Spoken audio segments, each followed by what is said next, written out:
Welcome to the VRS circuit walk for round 1 of the VRS SCO Sprint Series at Hockenheim. I'm VRS coach Josh Rogers, driver of the number 91 VRS Commander Sim Sport Porsche 911 GT3R. Hockenheim is quite a technical circuit with high-speed sections and hairpin passing opportunities that will make for great racing. Setup can be quite difficult though, balancing high speeds and car stability, but all in all, a fun and challenging track for the drivers. Join me while I take a closer look at what makes Hockenheim so special.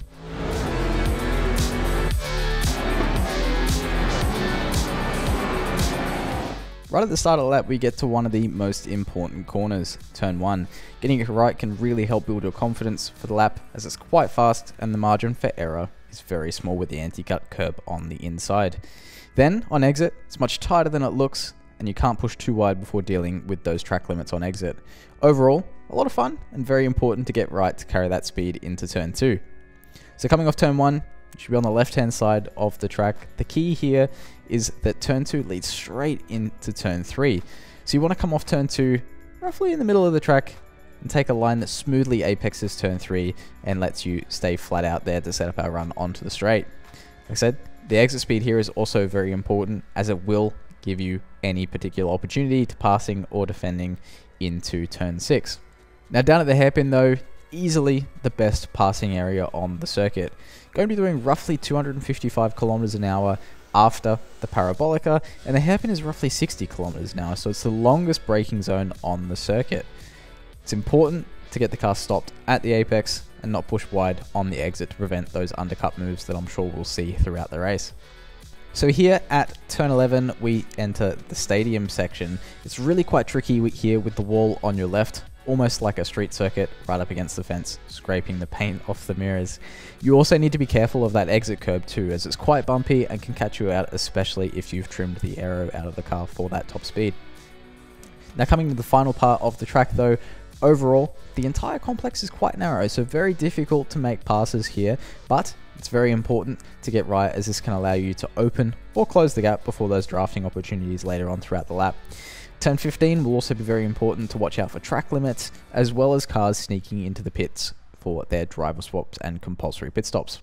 So now, since we've taken a closer look at some of the more important parts of the track, let's put it all together and have a look at an onboard of a lap.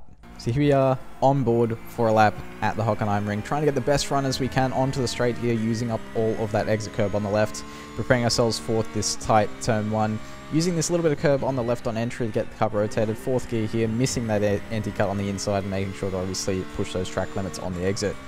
As we come up towards turn 2 here, we're focusing primarily on our exit speed here, so we'll take a nice late turn in here, 1st gear for a second, before driving the car off nice and square, making sure we can run through turn 3 flat out as we set ourselves up for the run down the back straight. Here, we'll just be focusing on our gear shifts, shifting up at that last red light, plugging this left curb nice and tightly to try and travel that shorter distance, preparing ourselves for this huge braking zone here. Starting to brake just at the start of the curb on the left there, nice and straight, focusing primarily on the exit once again. Touch of the inside curb before straightening the car up nice and quickly for the exit. So you can see running our way towards the first stadium section here. Tricky left kink here, trying to keep it flat out, but still keeping the car close enough to the right for the braking zone here into this left. Down to 2nd gear, making sure to just touch this inside curb, but miss the anti-cut. That's going to be crucial. Short shift to 3rd here on the entry, just touching the inside curb. There's a big bump on the inside, something that we'll need to watch out for sure throughout the race. Running nice up and close against this wall on the left here, like I said earlier. Making sure to touch this inside curb, watching out for the bumpy curb on exit, managing the balance of the car. Looking for the camber here in this left as we enter the stadium section, really taking advantage of that camber just like we would in NASCAR. Jumping through these curbs in this last sector, down the gears. Using a touch of this inside curb in the 2nd last corner, try and help rotate the car before focusing on these track limits and really setting up our run onto the front straight once again. As you can see though, that's a lap of the Hockenheimring. So that's that for the very first circuit walk of the 2021 VRS SCO Sprint Series. I wish all the drivers the best of luck for this weekend. Hope you're tuning in, and I'll see you out there.